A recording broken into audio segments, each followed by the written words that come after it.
one's a bit of an oddity. I got this in the mail yesterday.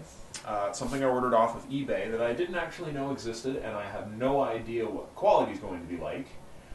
But it was inexpensive, and I decided to give it a try. It came in just this nondescript brown mailer, but the inside actually has this really neat box art.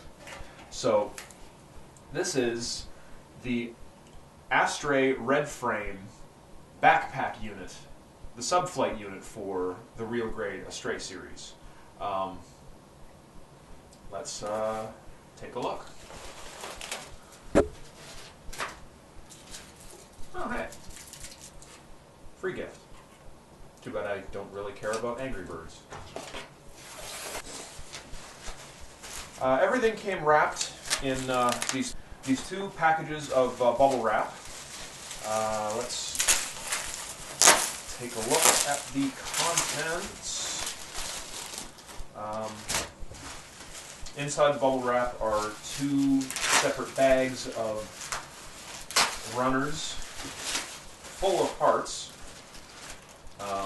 That's quite a lot of parts. They're Ziploc bags. Okay. First off, we got two identical of each of the A and C runners. The A runners are in this medium light gray, have mostly vents and thrusters on them. Some mechanical jointing. Looks like they're made out. It feels like it's made out of ABS. This feels like it's very sturdy. But there's two identical. The C runner also made out of ABS, very sturdy. The molding actually looks really, really good. There's a bit of texture on some of the parts. I don't know if you can make that out on the film, but there's like a little bit of a sandpapery texture. But the molding looks really good. Fidelity looks very high quality. I would say very comparable to Bandai level quality. So yeah, those are the A and the C runners, and the tab at the top says EffectsWings. I guess that's the company that designed these. And here now we have the B runners. We have two sets in blue and red. So if you wanted to apply the flight unit to the blue frame, you could use this version, or the red frame, you can use this version. Kind of curious why they didn't do one more in gold and just charge an extra couple of bucks, but whatever. It appears that these are all identical to each other. But again, they've got that kind of sandpapery texture, grainy texture to them. Not really sure why, because it's not consistent across the entire thing. But the assembly looks very simple. But the panel lines are real nice. Like, it looks like this will fit in really well with the Astray. And I actually can't wait to get it assembled.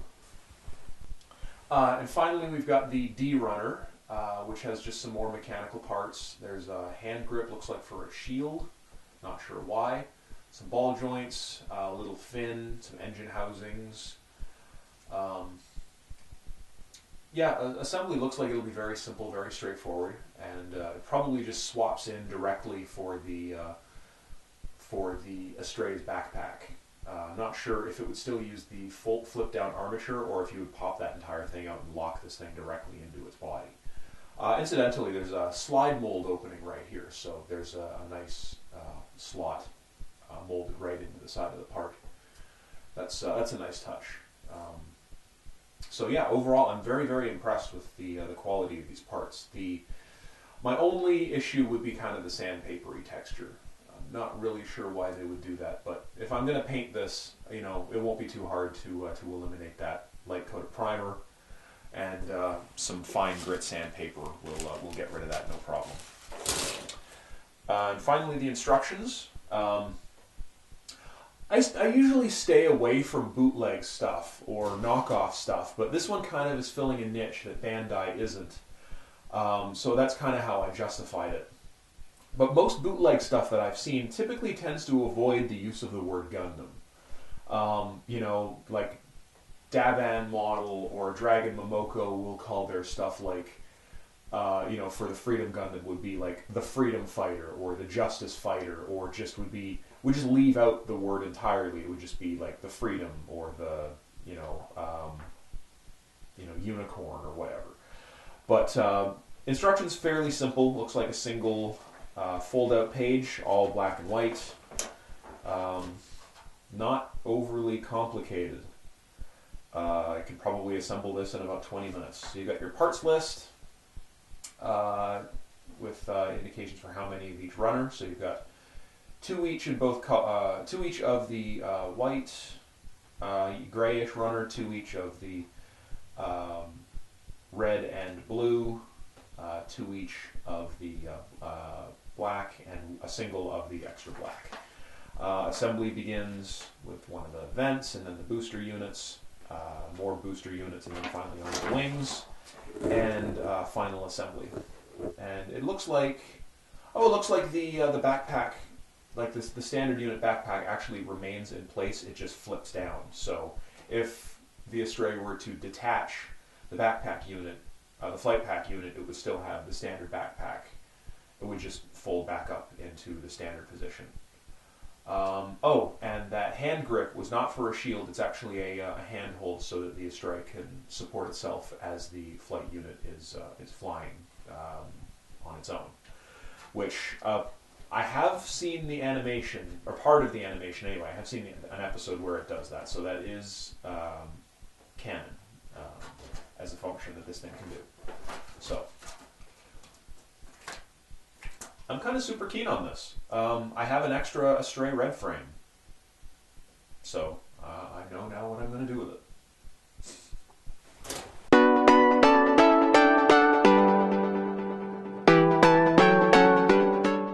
So since this thing is apparently pretty simple, I've decided I'm just going to go ahead and assemble it on camera. Doesn't look like it's going to take more than about probably 20 or 30 minutes, so you get to watch my build process and criticize me on my the way that I deal with nubs and shit. So enjoy. So first up, we got a vent engine thing. This is a case where you could use either the red or the blue frame parts. Since it's got the matching blue parts, I'm doing this with a red frame, obviously, because it's the red frame that's most associated with the flight unit. Now, I don't have a fresh hobby knife blade, and I don't have a good set of nippers here, so I'm kind of having to kludge this, not in the best way, but hey, it works. And this thing wasn't expensive, so if I screw it up, I can always buy another one. Hell, it got here in like a week from China, so I'm not feeling too awful about that. Now, I know a lot of people are probably going to criticize me for using a hobby knife, especially a dull hobby knife. I really need to replace this blade. But they're going to criticize me for cleaning up the nubs this way and not doing it like properly with sandpaper, but I'm impatient, and I've been doing this long enough and I'm skilled enough at it this way that I can usually get a pretty good result just with a hobby knife. So I'm not too concerned.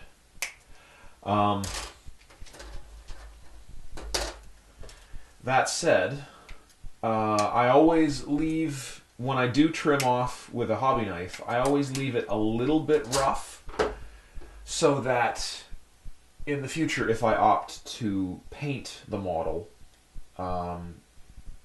which I usually don't, but I would like to start doing more frequently, but in the future, if I opt to paint it, then it won't be too difficult to go in with a bit of sandpaper or a sanding stick, or several grits of sanding sticks, honestly, and smooth it out a little more permanently.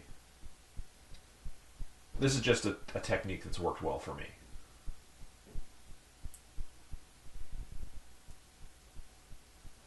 These are not my good nippers. I ended up leaving my good nippers up north where I work because it was just not convenient for me to. It's not convenient for me to travel with them because I do most of my building up there. So I leave all my tools when I travel, because the place where we're staying has luggage storage because people are coming and going constantly, and you work a 2-week shift and then you're off for a week. You spend most of your life up there. A lot of people, like me especially, they've got a lot of crap that they like to travel with. I've got my Blu-ray player, I've got a stack of movies, I've got this, I've got that, my work uniform, my shoulder bag, for keeping my paperwork and all my documentation in at work. I keep all of that stuff up there because it's just too cumbersome to travel with. Now let's see, how does this all go together?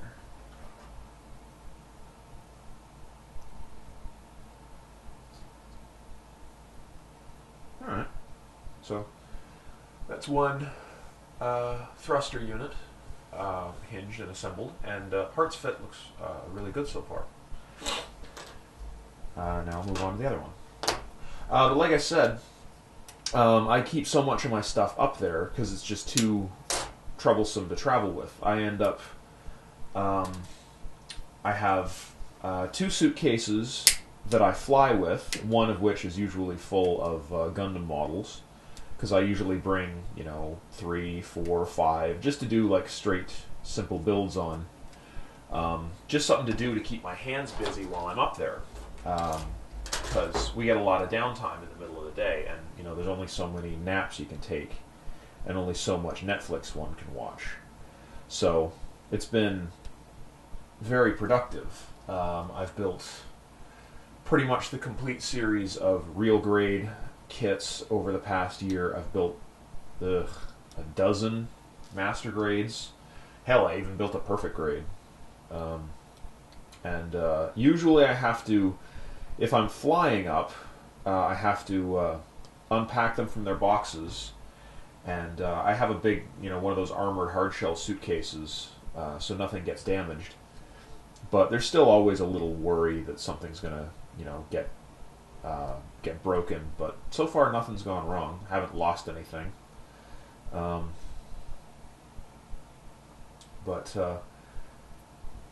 Yeah, it's a way to keep myself occupied. Any single one model will usually take me a day or at least half a day.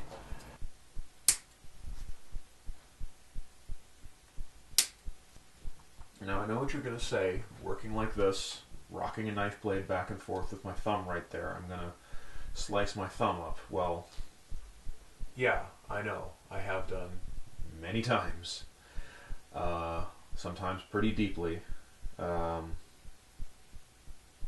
guess I never learned. But that's okay. I've been doing this long enough, and I've got enough precision and skill with a hobby knife blade that it doesn't happen often. I cut myself maybe once a month, so I'm not too concerned. And when I do cut myself, it's usually pretty minor. Anyway, so that is one of the intake modules. I'm guessing that the design of it, it intakes through here, processed through a jet engine, and then is exhausted through here. But it's jointed and articulated, and the whole thing is very flexible. So it's kind of interesting. The whole thing is incidentally ABS plastic. So solvent type glue is not going to do anything when gluing this thing. So I'm going to have to figure out what to do about filling seams if I opt to paint this thing. Came across my first little bit of confusion here. The instructions are calling for part D6. and I'm thinking that's this because there's a 6, except that's actually a 9. Bandai always puts a line on the bottom of the 6s and the 9s so that you can tell which one's which. This one does not. I mean, you can tell because like it's upright, so it's right next to a 7. You can tell that that's a 7 and that's the orientation of the 9, but I didn't notice that immediately and I was kind of confused. But you know, it's a minor thing to look for. Okay, so now we got the central hub structure of the flight module. Now I can attach the shoulder engine units.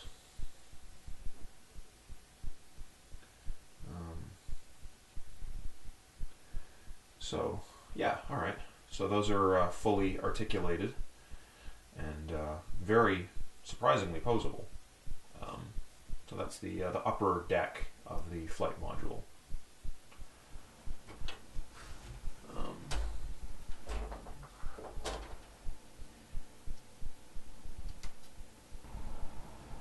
So I need to stress, this is not a Bandai kit, so the fit and assembly and engineering of it is a little bit different than I would expect from one of Bandai's, but overall, it's going together very, very well. Fit is very nice. Like, I've generally avoided bootlegs and knockoff stuff. I had a bad experience back in about 2001 with a bendy kit. I was trying to build the Nataku from Endless Waltz, and it was just garbage. But this is really, really nice. The flash, the fit, everything is really great. There's very little flash anywhere. I'm finding a little bit right here on the end of this vent. Just a little bit on an ejector pin mark, and that just slices off super easy. And it's all fitting together really well. And because it's ABS, it's really sturdy. Like, this wing is really solid. And the panel line detail is really nice. Not to mention, in a lot of cases, these nub marks are hidden where they're not going to be very visible. This is where that intake part is going to be attached, so it's covering up 2 of the larger nub marks on this thing, and back here at the wing root is where it'll be attached to the main body of the flight unit, so it's not going to be visible there either.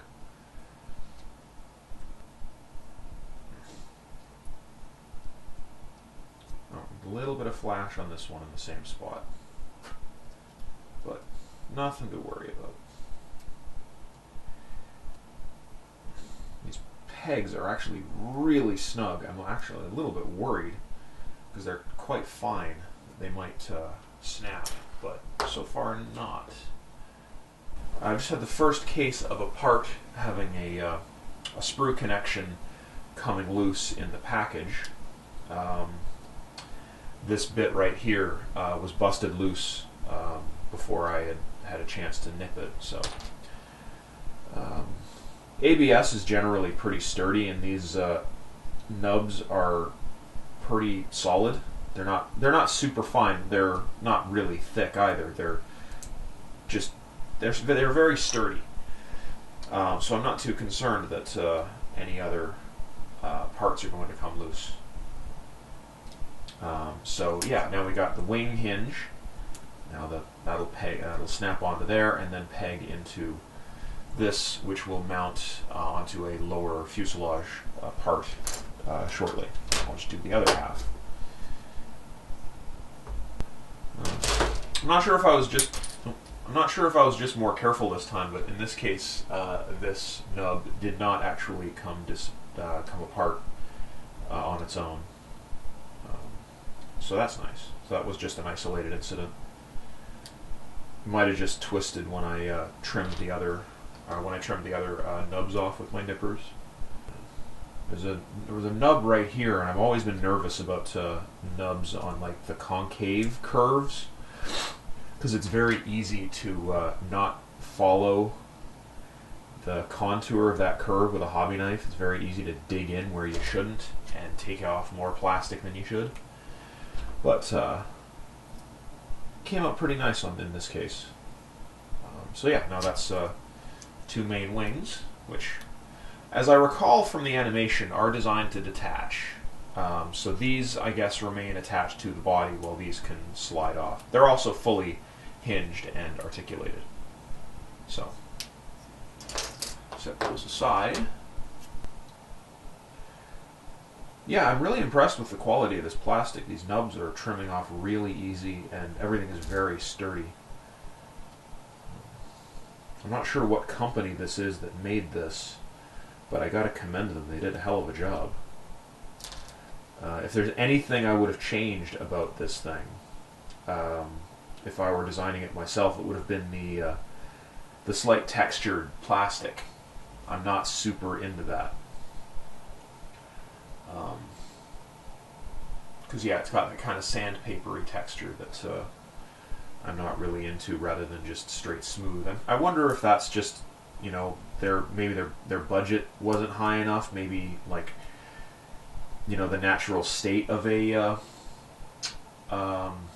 steel mold is to have that texture, and in order to like clean it up and smooth it out costs more money, and they just couldn't afford it.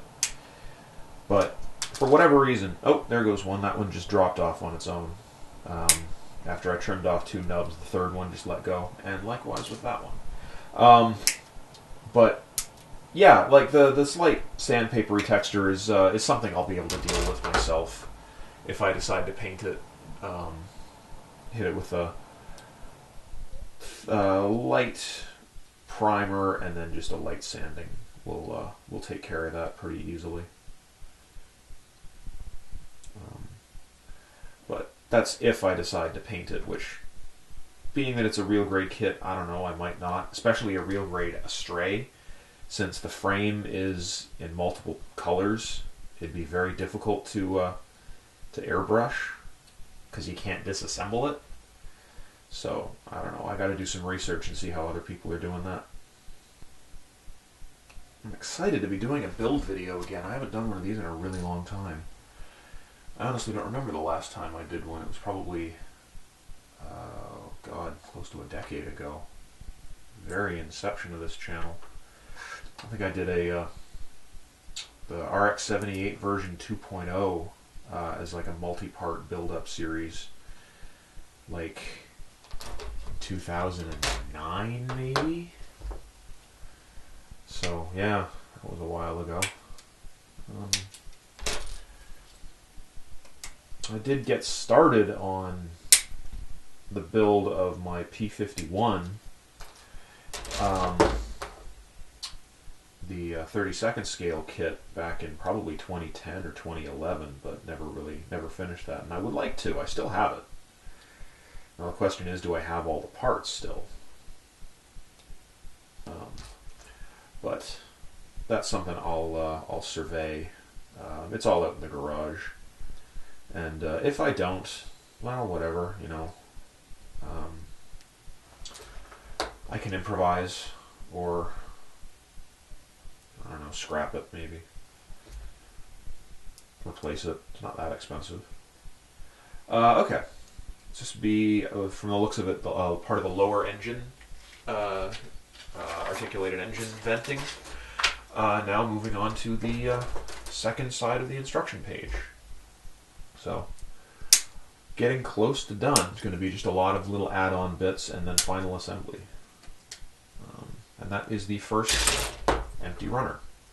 And as stuff is clearing up, you can see just the tons of little bits of used plastic, trimmed off nubs and whatnot, just lying around. Yeah, that's one of the downsides of doing all the building that I do when I'm up north, is all of the nubs that get trimmed off just end up on the floor. And my little tiny room, which is like 8 feet by 12 feet or something, I just track them everywhere, and they end up in my bed, and yeah, I wake up with them stuck to my body all over the place, or walk around and they're stuck to my feet. Yeah, I'm not making a really good case for dealing with nubs the way that I do. These are actually cutting really well, despite this being a very dull hobby knife.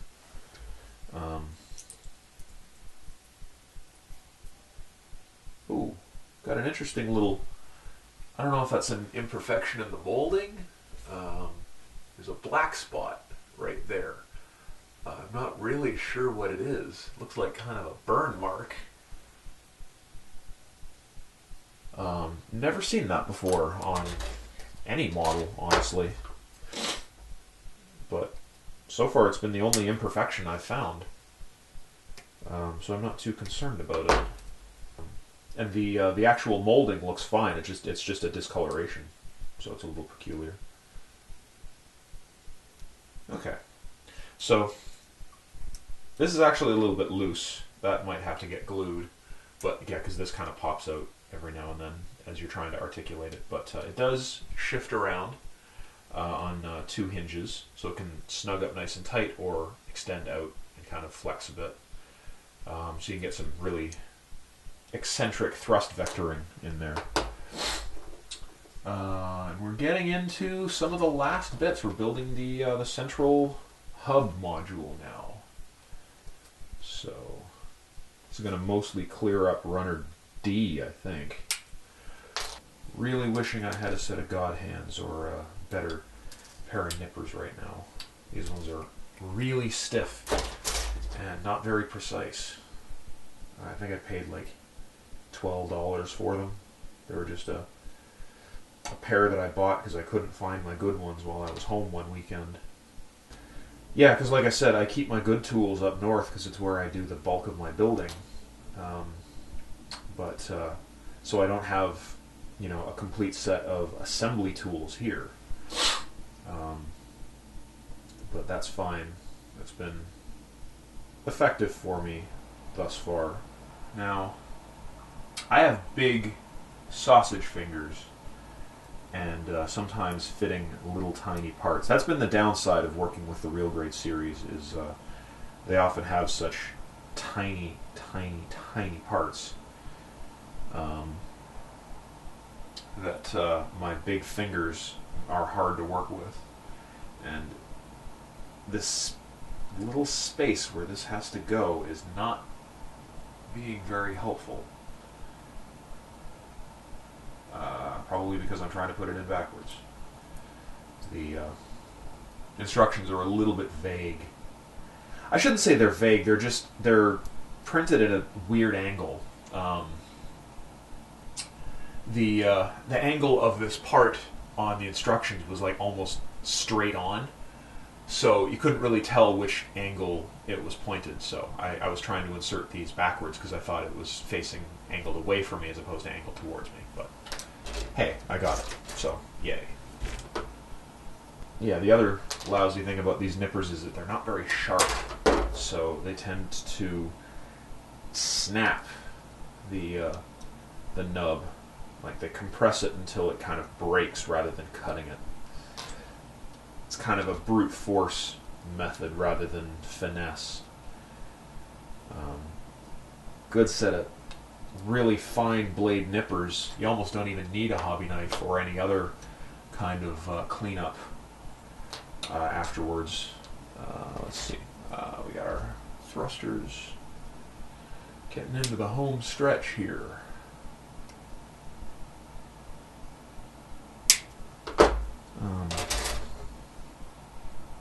Yeah, see, again, we got the problem of the bad angle. It's not really clear which way is upright on this, so I kind of had to play around and figure it out, but I did figure it out. Now, we got the central hub fully assembled. Now we can actually assemble this thing. So the upper engine deck just snaps on. The lower, or the central wings, snap on, and they are on hinged pivots here. So in addition to their the wings themselves being highly articulated, they actually pivot. They pivot forward. They rotate for and they pitch quite a bit. And oh, there's one bit that I forgot. one bit that I missed.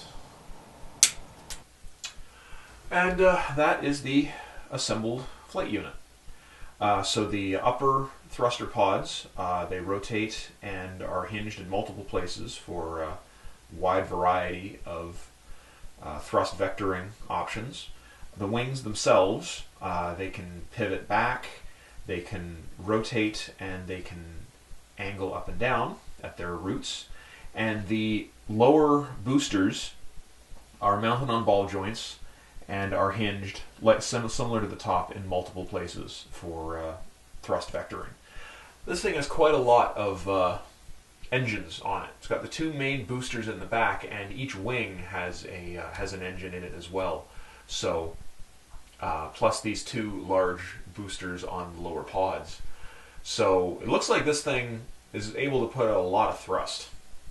So I can imagine that it would be very effective in keeping an Astray aloft, because his wingspan is quite large, and to scale would be around probably 20-ish, 22, maybe 25 meters.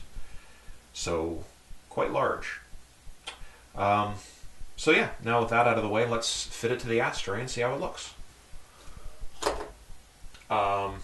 The instructions state that you don't have to detach the existing backpack, and it just slots in directly above it and can function perfectly well with that backpack attached. And how about that? Yeah, I'm pretty satisfied. It's got a little eyelet ring on the top if you want to hang it from the ceiling.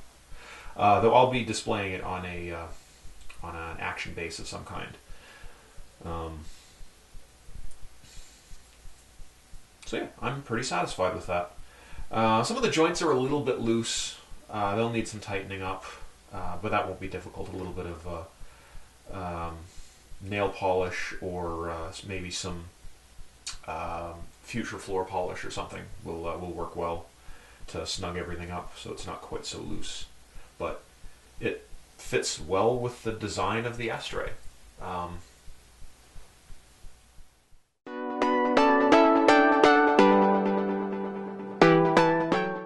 So with the flight unit attached and mounted on an action base, this is the new Action Base 4.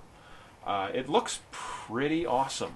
I mean, the action base is great because you can get all kinds of really awesome poses out of the model just on its own, but throw the new flight unit onto it, and it looks actually pretty cool. The posability of the flight unit, all of the wings and control surfaces and thrust modules and everything, it's set back far enough away from the body that it doesn't really hinder any of the model's posability, but it looks really awesome. I mean, there's some bits that aren't great, like these red fins have a tendency to pop off, and these entire fins at the top have a tendency to rotate freely.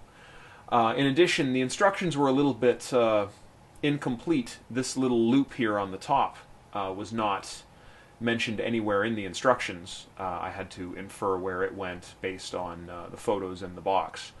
But overall, this thing was a great little purchase, and considering that I was able to get it for $35 Canadian, it was also be about 25 US. I think it was absolutely a worthwhile purchase, and it's one more way to differentiate between the different Astrays that I have in my collection. So, you know, at this point I've got the 3 basic ones, which are all in this little box right here because I don't have anywhere to put them yet.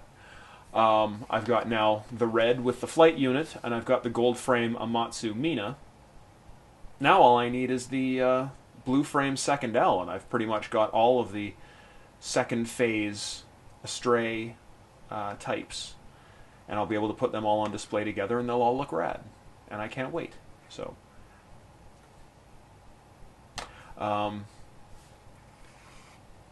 in short, I highly recommend this flight unit module.